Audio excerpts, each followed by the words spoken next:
بسم الله الرحمن الرحيم. سورة نساء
د دې ښځونه فعظوهن نو نصیحت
د اصلاح کولو دروغي یوفق الله بینهما نو موافقت به الله پیدا کړي د دوی په منځ کې روغه به الله راولي د دوی په منځ کې ان الله کان علیما خبیرا بشک الله پوه او خبردار دی وعبد الله او بندگی کوي د الله ولا تشرکو شریک ما جوړوي به د الله سره شیئا هیڅ وبالوالدین احسانا د مور او پلار سره ښه سلوک کوي وبذل قربا او د خپلوانو سره ول یتام او د یتیمانو سره ول مساکین او د مسکینانو سره ول جار ذل قربا او د گاونډي رشتہ دار سره والجار الجنوبي او د گاونډي غیر رشتہ دار سره او صاحب بالجنب او د ملګری د څنګ سره د څنګ د ملګری سره وابن السبیل او د مسافر سره و ما ملکت ایمانکم او د هغه وینځو غلامانو سره چې مالکان دي خیلاسون استاسو ان الله لا يحب بشک الله محبت نه کوي من کان مختالا هغه څوک چې مغروره فخوره فخر کوونکې الذين هغه کسان یبخلون چې بخل کوي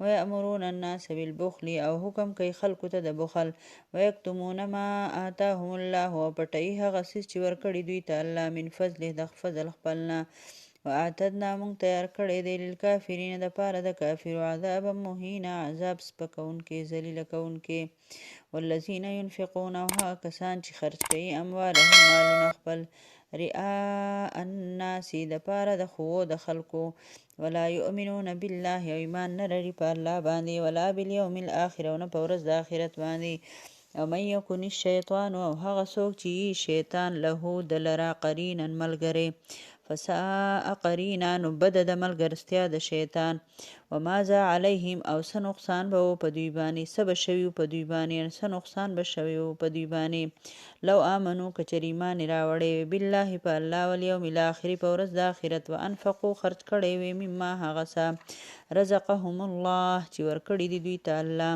وکان الله او دی الله پاک بهم علیم په دوی باندې ښه عالم او پوهه ان الله لا یظلم بشک الله ظلم نه کوي مثقال ذره په مانند د یوې ذرې هم وان تک حسنه او کچری وي او ذره نیکی یضاعفها نو دوچن بکی هغه و یؤتی او ور بکی من لدنه د طرف خپلنا اجرا عظیما اجر ډیر لوی فکیفه پس حال به د دوی اذا جئنا هر کله چې براولو مونږه من کل امت بشهید د هر یو امت نه یو گواه وجئنا بک ورا بولو مونږه ته علی هؤلاء په دې خلکو باندې شهیدا گواه د گواه په حیثیت سره یومئذ یود الذین کفروا په هغه ورځ باندې چې ارزو به وکړي هغه کسان چې کافران دي وعصوا الرسول او نافرماني کړي د رسول لو تسوا بهم الارض چې کاش را بند شي هواره شي په دوی باندې ځمکه ولا یکتمون الله حدیثا او نه بشي پټولی د الله نه هیڅ خبره.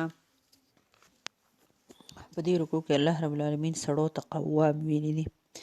قوام هغه سړي ته وایي چې هغه د یوې ادارې یا د یو نظام د معاملاتو د صحیح چلولو یا د هغې د حفاظت کولو یا د هغې ضرورتونو د پوره کولو ذمه دار وي. هغې ته قوام وایي. سړو ته الله رب العالمین قوام په دې وجه فرمایلی دي چې سړی چې دی په جسمانی ساخت په لحاظ سره د ښځو نه مضبوطي د مشقت مشکل نه مشکل کار چې سړی کولی شي ښځو کې هغه طاقت نه وي. بله دا چې سړو کې د ذمه دارۍ د اوچتولو هغه صلاحیت هم الله پاک ایښی دی د ښځو په نسبت په سړو کې ډېر زیات دي. بله دا چې په سړو باندې الله رب العالمین د قوام بله وجه چې بیان کړې ده نو هغه دا ده چې دی د خپل کور والا ټول معاشي اخراجات ذمه دار دی. سړی ولا جوړ کړی شوی دی او سړی چې کوم مشقت کولی شي هغه ښځه نشي کولی. الله پاک د خانداني دننه د کور ذمه داري چې ده هغه یې ښځې له ورکړې ده او د پوره کور او د بهر ذمه داري د معاش چې څه ده نو هغه یې سړي له ورکړې ده. ځکه د طلاق او د رجوع حق هم الله پاک سړي له ورکړی دی. رسول الله صلی الله علیه وسلم وفرمایل چې سړی چې دی هغه د خپل کور والا باندې حکمران دی او د دې سړي نه به د دې کور والا د دې رعیت دا د دې رعایت دي که نه نو د دې رعیت په باره کې به د دې سړي نه تپوس کیږي او ښځه چې دی هغه د خپل خاوند د کور او د هغه د اولاد باندې حکمرانه ده او د ښځې نه به د اولاد او د خاوند د کور متعلق تپوس کیږي. نبی صلی الله علیه وسلم فرمایي بهترینه ښځه هغه ده چې کله تو هغې ته وګورې نو ستا زړه خوشحاله شي او کله چې هغې له څه خبرې حکم ورکړي نو هغه ستا اطاعت وکړي او کله چې تو په کور کې موجود نه یې نو ستا وروسته ستا په نشوالي کې هغه ستا د مال او د خپل نفس حفاظت کوي. دا د نیکې ښځې صفتونه دي. رسول الله صلی الله علیه وسلم د یوې نیکې ښځې 4 صفتونه بیان کړي دي. 2 هغه دي چې خاوند موجود دی او 2 هغه دي چې خاوند موجود نه دی. که خاوند په هر حال کې هر ټیم چې هغه کله هم کور ته راشي نو چې د هغه ښځه هغه په خنده پیشانۍ سره په روڼ تندي سره د هغه استقبال وکړي او د هغې جسم د هغې کپړې داسې صفا سوتره او داسې یي چې د خاوند زړه چې د هغه ځان طرف ته مایله کړي چې خاوند خوشحاله شي. دویم دا چې که خاوند دې ته د خوراک څښاک متعلق څه خبره هم وکړي نو دا یې فورا که ذمه داري ګڼي او دا فورا هره خبره چې خاوند ورته وکړي دا د خاوند خبره ومني. او کله چې په کور کې نه وي نو داسې بندیان کور ته نه راولي نه د هغو سره په فون خبرې کوي نه د هغو سره تعلق ساتي دا پوهېږي چې دا د خاوند په دغه کې لکه ما خپل خاوند نه علاوه دا د بل چا سره دا خبره جایز نه ده او خاوند پرې خفه کېږي نو داسې بندیانو سره هغه نه میلاویږي. بله دا چې د هغې مال د خاوند مال چې دی په فضلو کارونو کې فضل خرچو کې په عبث کارونو کې نه خرچ کوي چې دا پوهېږي چې دغه چې ده د ما خاوند چې دی نو هغه لکه دا خرچه نه غواړي او نه د خپل خاوند مال په پټه پټه باندې د خپلې مور پلار کور کره ورکول کوي بلکې هغه د خپل خاوند د مال چې دی هغه محافظه یې په دې پوهېږي چې دا زما مال دی د خاوند مال زما مال دی او زما مال د خاوند مال دی. بل د خاوند به دا فرمان برداره وي، خو شرط پکې دا دی چې د معروف په کارونو کې، د نیکۍ په کارونو کې. اوس خاوند یو ښځې ته وایي چې تو پرده مه کوه یا مونځ مه کوه. پرده فرض ده، مونځ فرض دی. یا شرک او د بدعت کار ورته ووایي، نو دا به یې نه مني. په دې کې دا ګناهګاره نه ده. چې مني نو ګناهګاره ده. د شرک او د بدعت او د فرض کارونه چې دا ورته خاوند وایي، بیا به اطاعت نه کوي، خیر دی. حضرت ابو هريره رضی الله عنه فرمایي رسول الله صلی الله علیه وسلم فرمایل چې د ښځې خاوند موجود یو دا نفلي روژه نیسي، نو دا به د ښځې د خاوند نه به تپوس کوي چې هغه اجازت ور نه کو، نو دا نفلي روژه نشي نیوی. او بل نبی صلی الله علیه وسلم فرمایي وایي کم نارینه چې خپلې ښځې ته دعوت ورکړي، لکه د بسترې باندې راوغواړي او دا رانله دې ښځې انکار وکړو، نو د سحره پورې فرشتې په دې ښځې باندې لعنت وایي. بل الله فرمایي چې که تاسو یریږئ د ښځو د نشوزهن، نشوز وایي دغه ته بد دماغۍ ته، سرکشۍ ته. ای که نه ځینې ښځې ډېرې جبورې د خاوندانو سره ورانې کوي، غلطې خبرې ورته کوي، بې ادبي کوي، بې مخي کوي، سپک ورته ګوري، ډېر شی خبرې. نو الله رب العالمین خاوندانو ته تاکید دی چې فعظوهن، په نصیحت یې پویه که. که دا ښځه خو په کار ده چې په نصیحت پویه شي. که په نصیحت پویه نه شو، نو بیا تې وهجروهن فی المضاجع، بیا تې بستره جدا که. په دویم دغه کې بیا بستره جدا که. په کار ده چې خاوند خفه شي او بستره درنه جدا کړي او مرور شي او تا ته ښځوالۍ تعلق نه ساتي، نو حق دا دی چې ته پویه شه. نو ته د هغه د منع وهلو کوشش وکړه، زه ته هېڅ ضرورت نشته دی. او وایي بلکل ټیک دی، زه ښځه یم، دا قوام دی، زه به یې دغه کوم، رضا کوم. نو ته یې رضا که. نو که بیا هم دا ښځه ځای له رانله، نو قرآن وایي وضربوهن، نو بیا یې ووهه. لکه په دریم ځل فوراً پې راباندې کومه چې هغې لا خبره ورانه کړې نه، یو خاوند له خو جوړه شوه او راباندې کړي. نه نه، د دې خبرې اجازت نشته دی. الله فرمایي هله اول به په نصیحت پویه کې، په قلاره باندې چې ونه شو. د دې نه سړي چېرته خبر دی؟ کم سړی په دې خبره باندې پوهه دی چې د ښځې خاوند تعلق په دې طریقه باندې ساتي؟ او په دې پوهېږي وایي زما ښځه ده، بس ما راواده کړې، څه مې خوښه وي له خبره څپلی ته لاس کوي که نه. دا غلطه طریقه د اسلام د دې خلاف دی، قرآن د دې خلاف دی. اول به نصیحت کې، په قلاره به یې پوهې، په نرمۍ سره، په مینه سره به یې پوهه کې. که پوهه نه شو، بیا به دغه کې بستره به جدا شي. که بیا هم ستا په مرورتیا بیا هم پوهه نه شو، دونه قمقلون، بیا له ګزار نیم ورکه. خو نبي صلی الله علیه وسلم فرمایي چې ګزار ورکې هم، نو شرط په سړو باندې دا دی چې داسې ګزار به نه ورکې چې په هغې باندې داغ پاتې شي، چې په هغې باندې داغ پاتې شي، لکه دونه تیزه به یې نه وهې. او بیا که ښځه ټیک شوه، نو قرآن بیا څه وایي؟ وایي خپل رعب دا بیاسې مه قایموه سړي ته، وایي چې بس هیله په بهانه او جو بس ته ناجایزه فایده ترې اخلې او بس هغه وهې او بس وایي چې نه دا خو دا دی او دا دی. نه نه، جګړې ختم، جګړه به بیا ختمه کړې او خپل ازدواجي تعلق او خپل کورنۍ ماحول چې دی هغه به ټیک ساتئ، چې د ښځې خاوند ورانه په بچو باندې غلط اثر پرېوځي، په معاشره باندې څونه لکه ټول نظام، ټول د خاندان نظام ټول ډسټرب وي که نه. پلرګنۍ خفۍ، زغرګنۍ خفۍ هر طرف ته. نو د ښځې خاوند ورانه چې دی د شیطان ډېره خوښوي. هغه خپل کارندو ته وایي چې تاج به هغه چا ته په سر وم چې هغه د ښځې خاوند په منځ کې ورانه راوسته. نو د دې ډېر غټ نقصانات دي د ښځې خاوند د ورانې. نو الله دې د ټولو کورونه وطن او آباد لري، او چې د چا ورانې دي الله دې په خیر بدلې کړي. او دا درته ویم چې روژې مبارکه میاشت ده، د چا هم چې ورانې دي د خاوندانو سره، که خاوند ته هم ګناه دی او که تاسو ته ګناه دی، خو روغې وکړئ او خپل ځان ته. دا ښځه ډېره پوهېږي، ډېره دغه هم د قمقله هم ده، خو ښځه ډېره هوښیاره هم ده. نو که ښځه وغواړي که نه، نو د خاوند سره روغه راوستي شي، بس خیر دی، د نرمې خبرې ورسره کوه. اوس په تاسو وایي چې لکه خیر دی، ولې خاوند به څه کوي که نه؟ نو بس چې ښه خاوند خو ښه خبره ده، خو چې نه دی یو نصیب داسې دی جوړي په خپل کار وکړي، ګزاره ورسره بیا په کار ده که نه. بچو د خاطره خلک موریانې بیا دغه وکړي که نه، ګزاره وکړي. بیا الله فرمایي که د ښځې خاوند ورانه راغلله، نو د هغې طریقه الله پاک دا ښوولي ده چې د ښځې د جنۍ د کور خاندان کې داسې پوهه بندۍ هوښیاري، یو کس د هغې نه کوي او دغه شانتي یو کس د هلک په خاندان کې چې څوک ښیي او خبره مني، نو هغه دواړه دې کښېني او د دواړو په منځ کې د صلح راولي. په څه خبره هم چې روغې په څه ورانې، بس په هغې کې که په پیسو یې صلح وکړه او که په هر څه چې یې وکړله، خو صلح دې راولي که نه. نو چې تاسو صلح غواړئ، الله پکې صلح پیدا کړي. بیا الله فرمایي الله بندګي کوئ، د الله سره څوک مه شریک کوئ او د مور او پلار سره احسان کوئ. دلته الله رب العالمین د ټولو نه وړاندې حق په ما او تا باندې د الله دی چې د الله سره څوک شریک جوړ نه کړو، په هیڅ رنګ کې د الله سره څوک شریک جوړ نه کړو. دا تا ته بار بار ویم که نه چې دا جادو کول، د جادو دپاره تلل دا شرک دی.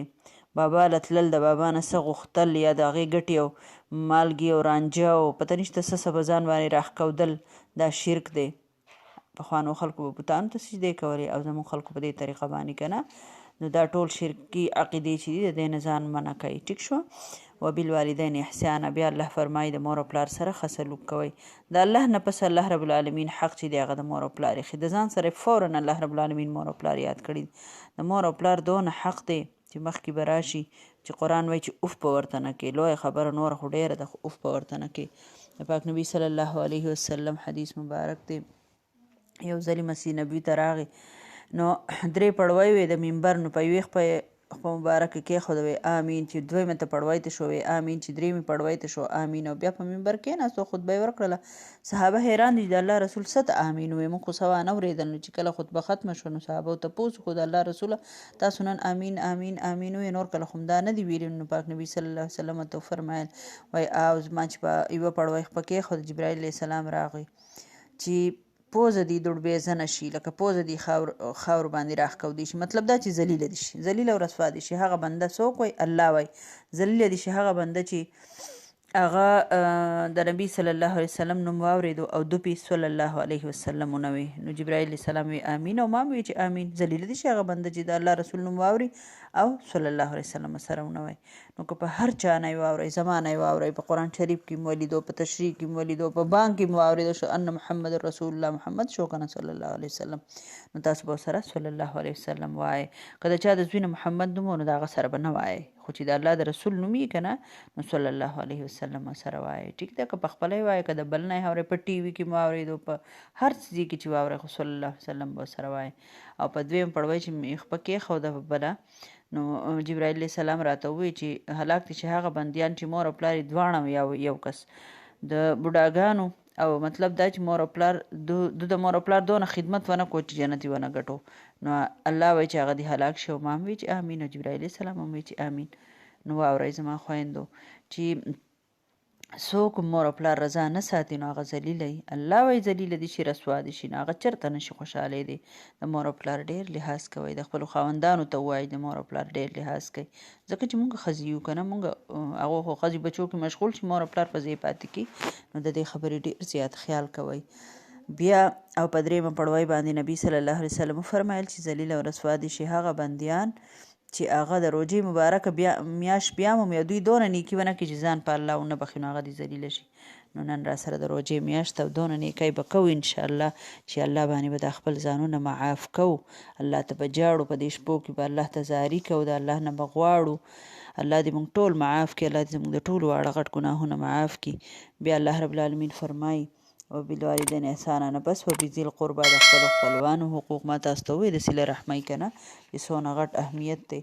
بیا والمساکین د والیتاما، د یتیمانانو، بیا د مسکینانو، د یتیم په سر لاس راښکودو سره چې د یتیم ستا د لاس لاندې څونه اختراله دونه نیکۍ دي، تش په لاس راښکودلو چې خیر ښېګړه ورسره وکړې دونه ثوابې دی. والمساکین او د مسکینانو، دغه شان د غریبانانو مسکینانو چې تاسو څونه کولی شئ د رشته دارانو سره، چې که خپل او که پردي. بیا والجار ذی القربه، او رشته دار ګاونډي، والجار جنوبي او پردی ګاونډي. ګوره چې همسایه چې ګاونډي هغه د رشته دار و نو هو رشته دار شو، هو مسلمان شو، هو د ګاونډي شو، نو 3 برخې ثواب دی چې تو سره ښېګړه وکړي. او چې پردي نو خالي مسلمان او رشته دار نو 2 برخې ثواب دی. اکثر خلک د خپلو دپاره نه یې پردو له ورکړه کوي که نه، نو دا ډېره زیاته د ګناه خبره ده. د خپل ګاونډي زیات حق دی.